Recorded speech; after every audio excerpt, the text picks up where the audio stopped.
जय श्री हरि, जय श्री राधे कृष्ण। आज हम श्रवण करेंगे ज्येष्ठ मास महात्म्य का 7वां अध्याय। चलिए मन में श्री हरि का ध्यान करते हुए आज की महात्म्य की कथा का श्रवण करते हैं। अनंत कोटि ब्रह्मांडों के स्वामी, क्षीर सागर की लहरों पर शेषनाग की सैया पर विराजित, जिसके एक श्वास से सृष्टियां जन्म लेती है और एक उच्छ्वास से महाप्रलय समाहित हो जाता है। वही आदि है, वही अंत है, वही सत्य है, वही अनंत है।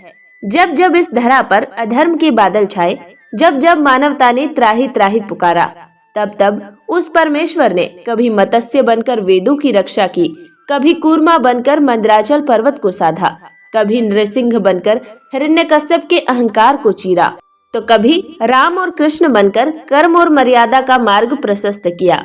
आज हम उस जगदीश्वर, जगत के पालनहार भगवान श्री हरि विष्णु की उस अलौकिक गाथा में प्रवेश करेंगे, जो न केवल हमारे पापों का शमन करती है, बल्कि भटके हुए मन को मोक्ष की राह दिखाती है।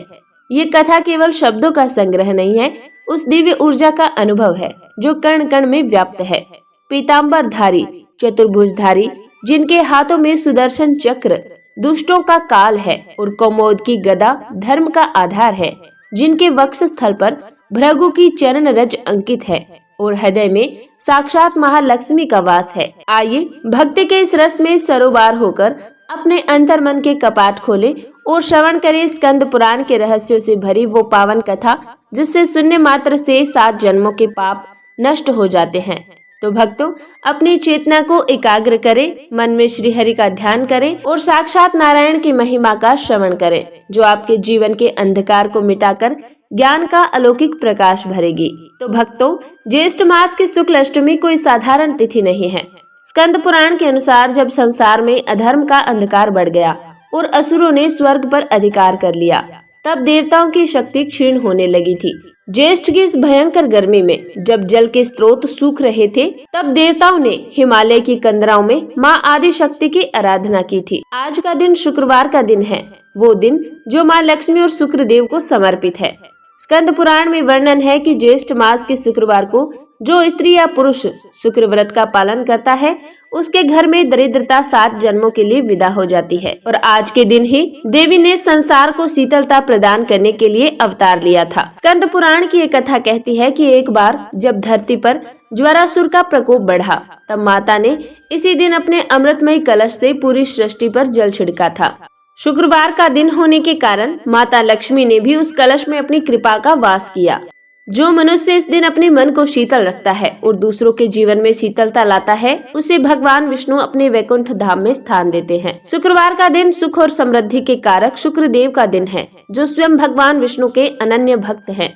इस दिन श्री हरि की स्तुति करने से माँ लक्ष्मी स्वतः ही प्रसन्न हो जाती हैं।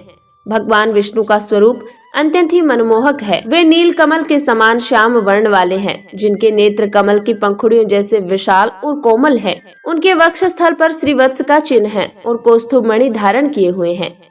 अब हम श्रवण करेंगे स्कंद पुराण के अवंती खंड पर आधारित व्याध और कपिला मृगी की दिव्य कथा।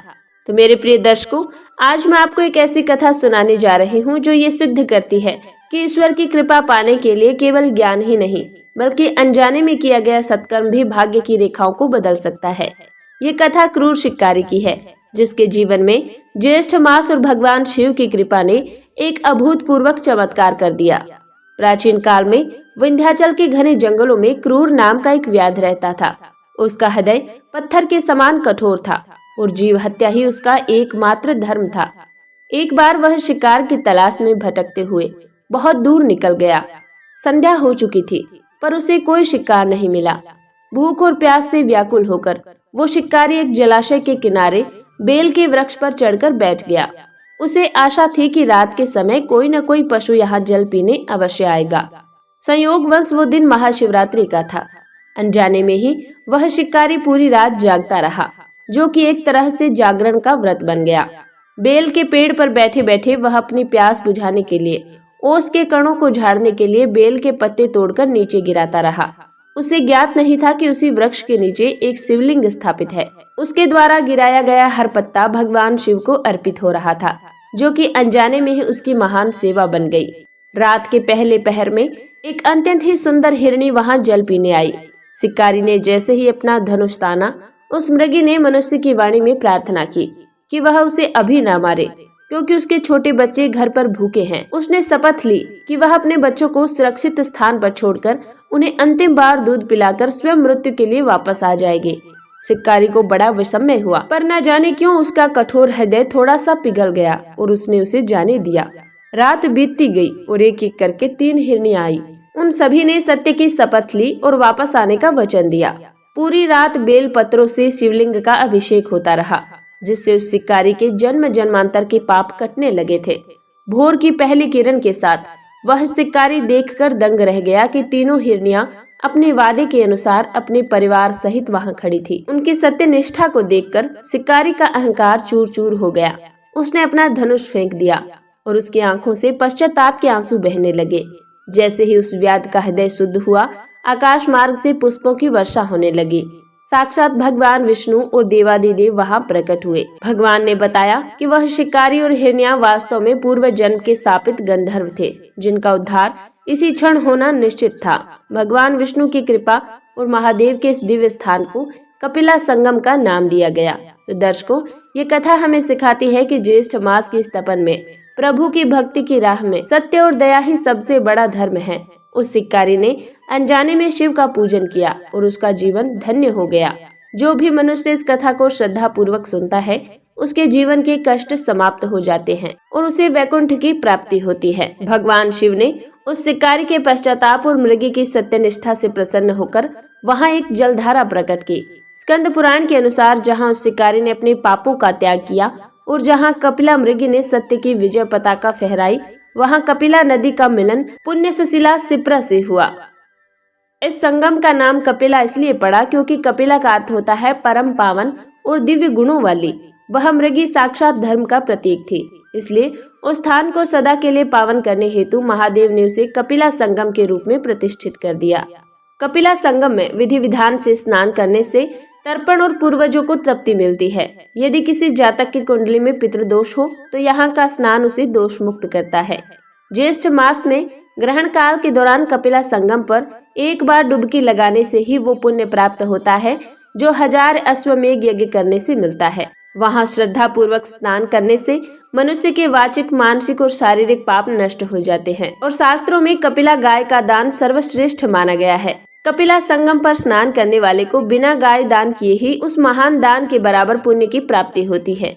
तो भक्तों, कपिला संगम केवल जल का स्थान नहीं है, उस सत्य की जीत का स्मारक है जहां जानवर ने इंसान को धर्म सिखाया।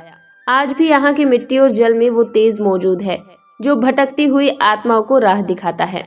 भगवान शिव जो अजन्मे हैं, जिनका न कोई आदि है न अंत है, जो शमशान के भस्म में भी रमते हैं और कैलाश के शिखर पर भी विराजते हैं, जो हलाहल पीकर नीलकंठ कहलाए और जिन्होंने गंगा की उच्छल धाराओं को अपनी जटाओं में बांधकर इस धरती को जीवन दिया। महादेव केवल हिमालय पर नहीं बसते, वे बसते हैं आपके भीतर के विश्वास में, आपकी करुणा में और आपके अडिग सत्य में। जब संसार की सारी राहें बंद हो जाती है, तब महादेव का द्वार खुलता है। उनकी एकमात्र दृष्टि से काल भी अपना मार्ग बदल देता है। यदि आज की इस कथा ने आपके हृदय को स्पर्श किया हो तो स्वयं को धन्य मानिए, क्योंकि महादेव की इच्छा के बिना कोई उनका नाम भी नहीं ले सकता। इस पावन कथा को केवल अपने तक न रखें, इस दिव्य ऊर्जा को दूसरों के साथ भी साझा करें, ताकि धर्म का ये प्रकाश हर घर हर मन तक पहुंच सके। कमेंट में हर हर महादेव लिखकर अपनी उपस्थिति दर्ज करें और इस आध्यात्मिक यात्रा में हमारे साथ जुड़े रहने के लिए आप सभी का धन्यवाद। कल हम फिर मिलेंगे स्कंद पुराण की एक अगली कथा के साथ। तब तक के लिए भगवान श्री हरि की कृपा आप सभी पर बनी रहे, प्रेम से रहें, सुखी रहें। जय श्री हरि, जय श्री राधे कृष्ण।